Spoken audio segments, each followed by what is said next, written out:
سے تعلق توڑ دے گا تو پہلوان رہے گا؟ پہلوان بن گیا ہے، 5 سال کشتیاں جیتی ہیں، ٹائٹل ملا ہے، تمغے شمغے لگا دیے ہیں، اکھاڑا چھوڑ دیا ہے، یہ آدمی پہلوان رہے گا؟ پہلوان رہنے کے لیے اکھاڑے کے ساتھ تعلق ضروری ہے۔ اگر پہلوان رہنا ہے نا تو پھر اس کو یا اکھاڑے سے تعلق رکھنا پڑے گا، گھنٹہ 2 گھنٹہ آدھا گھنٹہ دن میں جا کے ورزش کرنی ہوگی تو آپ پہلوان رہے گا، ورنہ نہیں رہے گا۔ اور ہمارے 2 طریقے چلتے ہیں۔ عام آدمی پہلوان تو اکھاڑے میں صبح جاتے ہیں، 2 گھنٹہ ریاضت کرتے ہیں، اور جو وی آئی پی ہوتے ہیں وہ گھر میں اکھاڑا بنا لیتے ہیں۔ یا اکھاڑے کو وقت دینا ہوگا یا گھر میں کوئی اکھاڑا چھوٹا سا بنانا ہوگا، ورنہ پہلوان نہیں رہیں گے۔ یا قرآن پاک حافظ بننے کے لیے تو آپ کی اب تک کی محنت کافی ہے، رہنے کے لیے یا اکھاڑے سے تعلق رکھنا ہوگا یا گھر میں چھوٹا موٹا اکھاڑا بنانا ہوگا تاکہ یاد رہے۔ ایک بات۔ دوسری بات، حدیث کے الفاظ یہ ہے کما کنت ترتل فی الدنیا، جیسے دنیا میں پڑھا کرتے تھے نا ویسے پڑھو۔ ہر آدمی کی اپنی رفتار ہوتی ہے، ہر حافظ کی رفتار ہوتی ہے کہ ہوتی ہے۔ رمضان آ رہا ہے، اللہ پاک خیر و عافیت کے ساتھ ہمیں نصیب فرمائے۔ رمضان میں پہلے 4-5 دن ہم کیا کرتے ہیں؟ حافظ چیک کرتے ہیں، کون جلدی 3 گھنٹے میں تراویح نپٹاتا ہے، کون 1.5 گھنٹہ لگاتا ہے، کون 50 منٹ میں نپٹاتا ہے۔ ہر حافظ کی اپنی رفتار ہوتی ہے۔ دنیا میں سب سے اچھی رفتار کس کی گنی جاتی ہے؟ کہ جتنی جلدی پڑھتا ہے۔ یہ 10 منٹ میں پارا پڑھ لیتا ہے، یہ 15 منٹ میں پڑھتا ہے، یہ آدھا گھنٹہ پارا گھسیٹتا ہے۔ یار میری بات سمجھے ذرا، آپ 10 منٹ والے ہیں تو جلدی منزل آ جائے گی، 15 منٹ والے ہیں تو اوپر جائیں گے، 20 منٹ والے ہیں تو اور اوپر جائیں گے، اور سب سے اوپر کون جائے گا؟ آدھے گھنٹے والے۔ اس لیے رفتار بھی ٹھیک کریں اپنی۔ اگر وہاں بلند مقام حاصل کر رہا ہے نا، ایک تو یاد رکھنا ہوگا، دوسرا اپنی رفتار بھی سیٹ کرنی ہوگی کہ زیادہ سے زیادہ جنت پہ اونچا جا سکے۔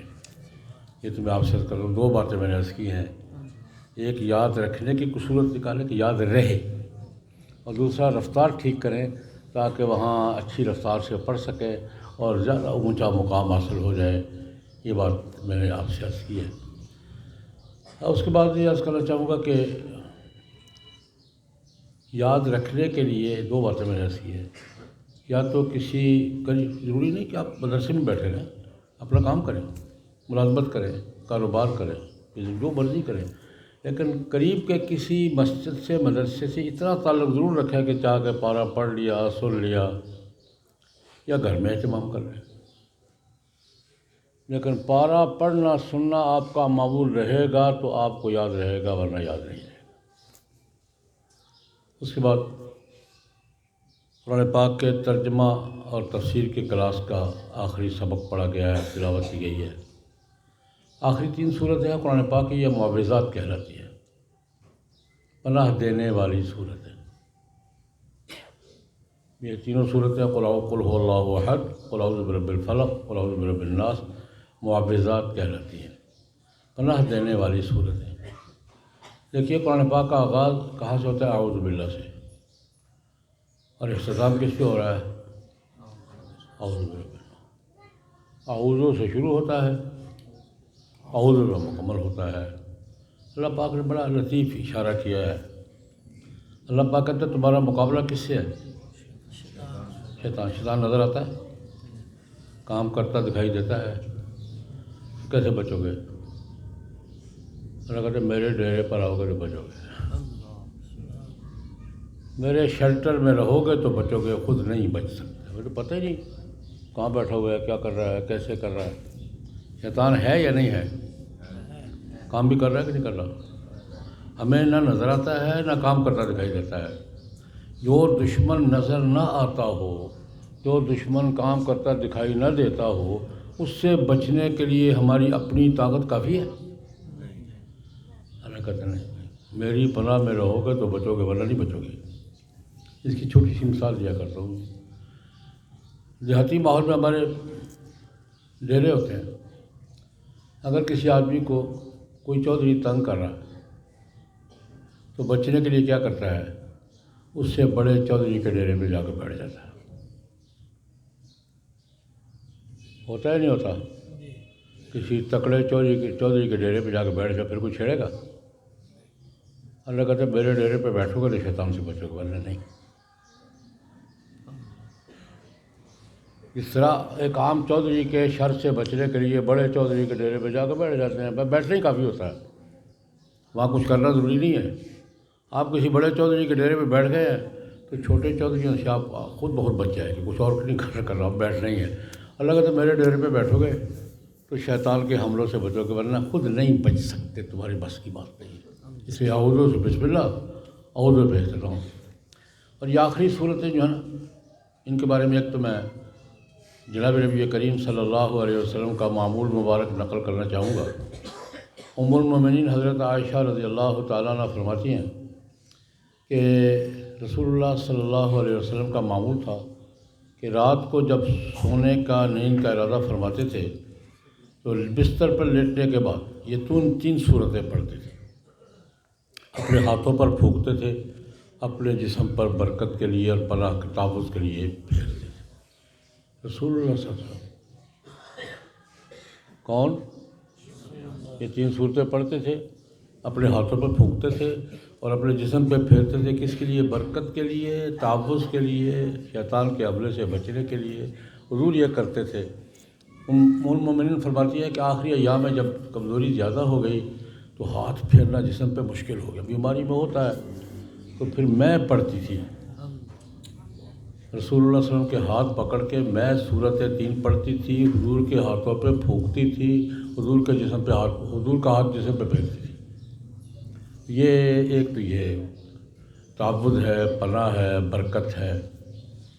دوسرے اس کے مضمون کے حوالے سے عرض کروں گا کہ اللہ رب العزت نے آخری 2 صورتوں میں شر سے پناہ کی تلقین کرتے ہوئے قل، شر سے پناہ مانگو بھائی، شر کی 2 قسمیں بیان کی ہیں، یہ میں طلباء کے لیے عرض کرنا چاہوں گا۔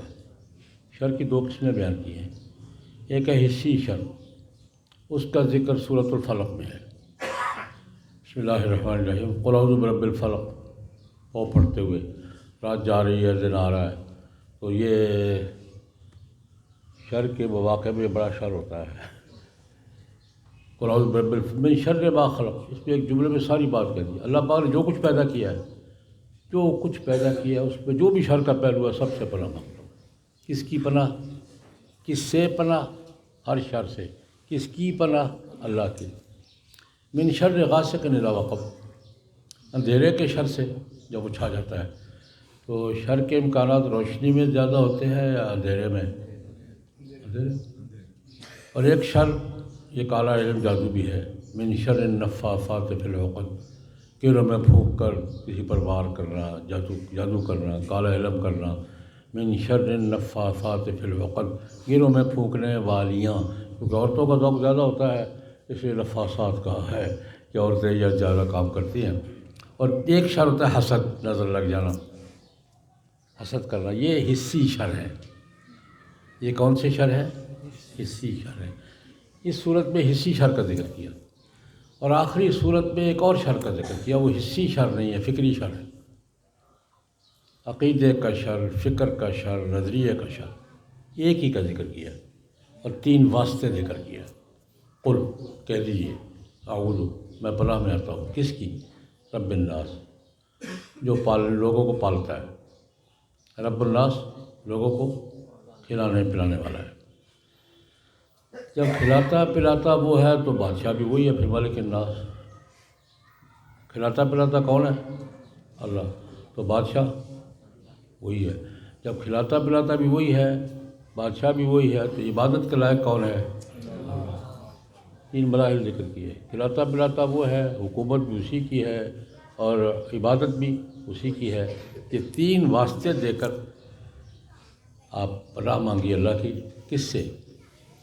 من شر الوسواس، وسوسہ ڈالنے والے کے شر سے، جو ذہن میں وسوسہ ڈالتا ہے، دل میں شک پیدا کرتا ہے، عقیدہ خراب کرتا ہے، نظریہ خراب کرتا ہے، رخ موڑتا ہے، وسوسہ ڈالتا ہے۔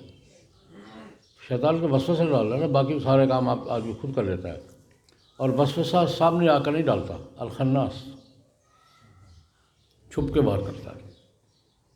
گمراہ کرنے والا ہمیشہ چھپ کے باہر کرے گا، بتائے گا نہیں، کوئی بتا کے کہتا ہے میں تجھے گمراہ کرنے لگا وہ ہو جا، کبھی کسی نے کہا ہے؟ چھپ کے باہر کرتا ہے، باہر کر کے چھپ جاتا ہے، وسوسہ ڈالتا ہے، شک پیدا کرتا ہے، تردد پیدا کرتا ہے ذہن میں، دل میں، اور پھر چھپ جاتا ہے۔ الخناس، خناس کا معنی کیا ہے؟ چھپ جانے والا۔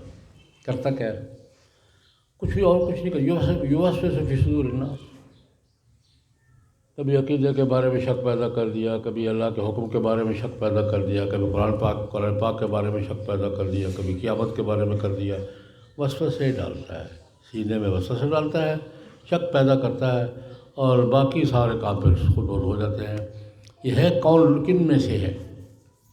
شیطان بھی ہیں، بندے بھی بہت ہیں، انسان بھی بڑے ہیں۔ یہ من الجنت والناس، یہ شکوک و شبہات پیدا کرنے والے، اعتراضات کرنے والے، یہ انسانوں میں، جنوں میں سے تو ہیں ہی، لیکن بہت سے شیطان انسانوں میں سے بھی ہیں۔ من الجنت والناس، یہ آج کا سب سے بڑا فتنہ شک ہے۔ میں یہ بات کہہ کے بعد میں بیٹھوں گا۔ آج کے فتنوں میں سب سے بڑا فتنہ کیا ہے؟ شک۔ ایک آدمی بہت اچھی تقریر کرے گا، بڑی مزے کی بات کرے گا، ایک شک ڈال دے گا دل میں، بھگتے رہو بھائی۔ 1 گھنٹے کی خوبصورت گفتگو ہوگی، بڑی علمی گفتگو ہوگی، آخر میں ایک شک ڈال دے گا، اور آپ شک، باقی باتیں بھول جائے گی، وہ شک والی جیل میں رہے گی، پوچھتے پھریں گے، جواب ملے گا نہیں کہیں سے، اور آپ پریشان۔ آج کا سب سے بڑا تشکیک، آج کے دور کا سب سے بڑا فتنہ ہے۔ اس لیے اس صورت کو سب سے زیادہ پڑھنا بھی چاہیے، اس صورت کو سب سے زیادہ سمجھنا بھی چاہیے، اور اس کے تقاضے بھی پورے کرنے چاہیے۔ ہمیں یہ وسوسے ڈالنے والے جن بھی ہیں، اور وسوسے ڈالنے والے کون ہیں؟ انسان بھی ہے۔ آج کل انسان زیادہ ہے وسوسے ڈالنے والے۔ تو اللہ رب العزت نے عقیدے کا شر، فکر کا شر، نظریے کا شر، اس پر مستقل صورت اتاری۔ میں قل کہہ دیجئے اعوذ برب الناس، میں پناہ میں آتا ہوں کس کی؟ لوگوں کو کھلانے پلانے والے رب کی، ملک الناس، جو لوگوں کا وہ کیا ہے؟ بادشاہ ہے، الہ الناس، سب لوگوں کا کیا ہے؟ معبود ہے۔ کس کے شر سے؟ من شر الوسواس، وسوسہ ڈالنے والے، شک ڈالنے والے کے شر سے، الخناس، جو وار کر کے چھپ جاتا ہے یا چھپ کے وار کرتا ہے، الذی کام کیا کرتا ہے؟ یوسوس فی صدور الناس، شک پیدا کرتا ہے، وسوسہ ڈال دیتا ہے، شک پیدا کرتا ہے۔ یہ کن لوگوں میں سے ہے؟ من الجنہ، جنوں میں سے بھی ہے، والناس، اور انسانوں میں سے بھی۔